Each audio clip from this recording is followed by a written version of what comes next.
হাম ও হামের সংক্রমণ বেড়েই চলেছে। ময়মনসিংহে আজ আরও এক শিশুর মৃত্যু হয়েছে। ময়মনসিংহ মেডিকেল কলেজ হাসপাতালে এখন পর্যন্ত ২৮ শিশুর মৃত্যু হলো। কর্তৃপক্ষ জানায়, ময়মনসিংহের মুক্তাগাছা থেকে আসা ৭ বছরের শিশুটি আজ মারা যায়। নতুন করে ২৪ জন শিশু হাসপাতালে ভর্তি হয়েছে। পাবনা জেনারেল হাসপাতালে কোনোভাবেই কমছে না হামে আক্রান্ত রোগীর সংখ্যা। ২৪ ঘন্টায় নতুন করে আরও ১৪ জন রোগী হাসপাতালে ভর্তি হয়েছে। তবে স্বস্তির খবর হলো, এ পর্যন্ত পাবনায় হামে আক্রান্ত হয়ে কোনো মৃত্যুর ঘটনা ঘটেনি। গাজীপুরে হামের সংক্রমণ নিয়ে শহীদ তাজউদ্দিন আহমেদ মেডিকেল কলেজ হাসপাতালে ১৩ জন শিশু ভর্তি রয়েছে। বর্তমানে চিকিৎসাধীন ৫৮ জন শিশু। ২৪ ঘন্টায় ১৯ জনকে হাসপাতাল থেকে ছাড়পত্র দেওয়া হয়েছে। হামের আরও খবর জানাতে আমাদের সঙ্গে সরাসরি যুক্ত হচ্ছেন নরসিংদী প্রতিনিধি মাখন দাস। মাখন, নরসিংদীতে হামের প্রকোপ কেমন সে ব্যাপারে জানাবেন আমাদেরকে।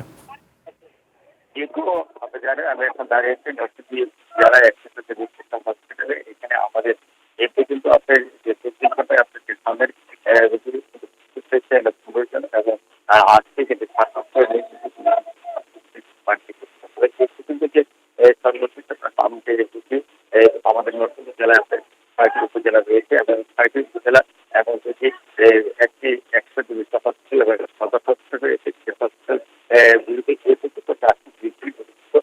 হাম রোগী হিসেবে তারা কিন্তু ভর্তি হয়েছে এবং ৩৭৫ জন রোগী কিন্তু সুস্থ হয়ে তারা কিন্তু বাড়ি গিয়েছে। তো এ পর্যন্ত আর বিভিন্ন হসপিটালে কিন্তু ৪৫ জন ভর্তি অবস্থায় রয়েছে। কিন্তু আর এছাড়া সাথে কথা বলছি জানিয়েছেন যে নরসিংদীতে হামের টিকা এবং রোগের থেকে করা হয়েছে এবং এই নরসিংদী জেলায় এ পর্যন্ত হামের একজন রোগী তারা করেনি এবং তারা সুস্থভাবে চলে গেছে এবং প্রতিটি জেলা এবং